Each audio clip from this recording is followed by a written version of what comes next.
It happened in broad daylight, an altercation between a large group of motorcyclists and a family inside an SUV, caught on a violent video that's gone viral. And now that's crucial evidence for the NYPD. The driver badly beaten and now recovering. But one biker could be paralyzed for life. Now, with both sides hurling accusations and charges being filed, what really happened? Here's ABC's Lindsay Janis.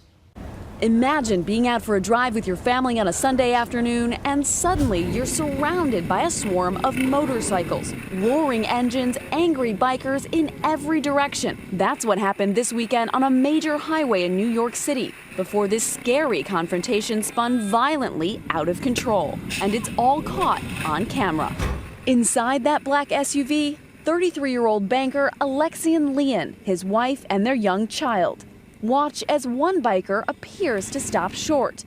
When the SUV hits him, the entire group of bikers comes to a grinding halt. That's when police say some of the motorcyclists got off their bikes and attacked Leon's car. They take their helmets and they start to dent his car, and apparently his tires are slashed there with a knife.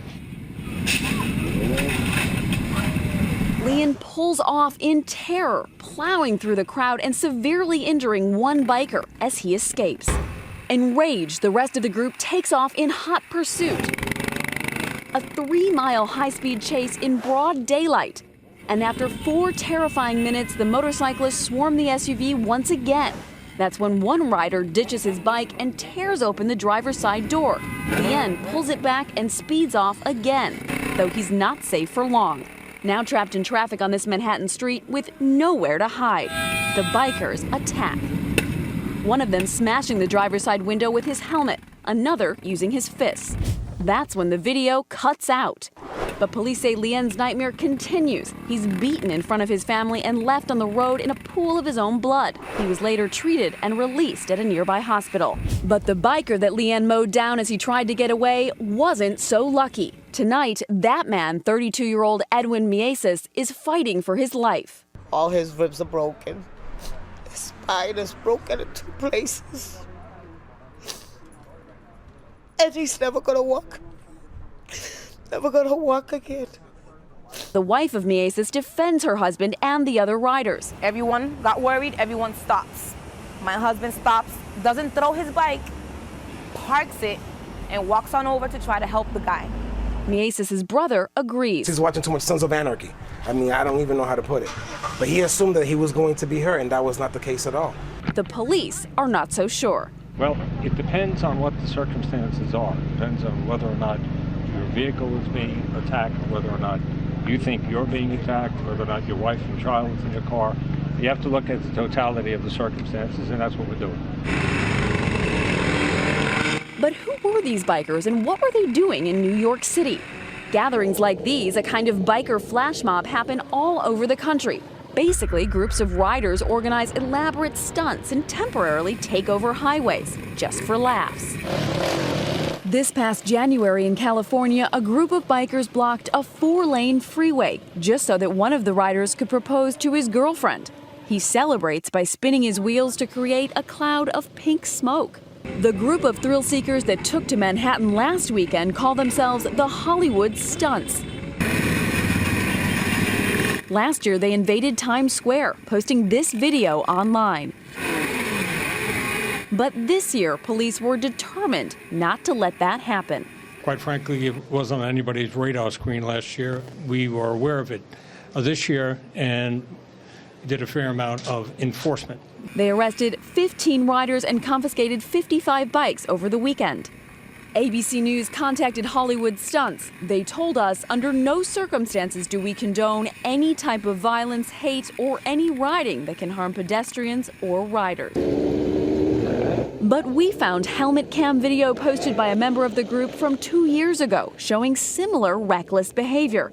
The bikers weaving in and out of traffic and ending up attacking this car. We wanted to better understand the motivation behind these rides and the stunts that so often go along with them. I've been in similar riding situations, so let's go and check it out.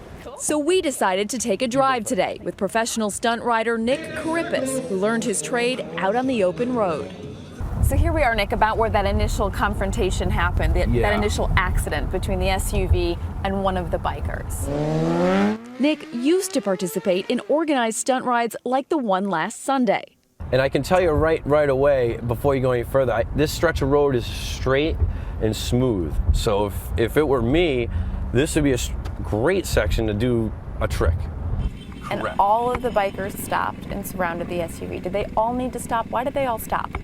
Right. That is the question. And Do you know why? Is it code? These guys are probably, they want separation between the group of bikes and the cars behind them to do their tricks. So if I'm just hypothetical, if there was a car too close and you're trying to do these tricks, you would want them to back away.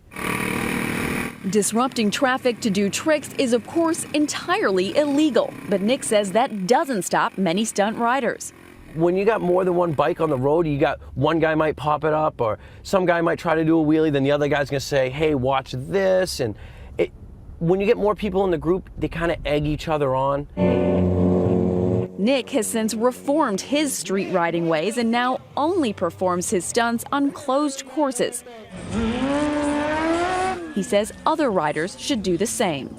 If they want to exceed the speed limit, if they want to do any type of stunts, if you will, I mean, there's a time and a place, and it's not in the street. As for this weekend's street ride gone terribly wrong, police have made some progress, arresting this biker and charging him with reckless endangerment for causing the accident that triggered the horrific chain of events. They're also questioning another suspect who police believe may be the man seen here pounding the SUV with his fists. They're still searching for this biker. More evidence of this hobby's serious consequences, not just for the stunt devils themselves, but for those of us that have to share the road with them. For Nightline, I'm Lindsay Janis in New York.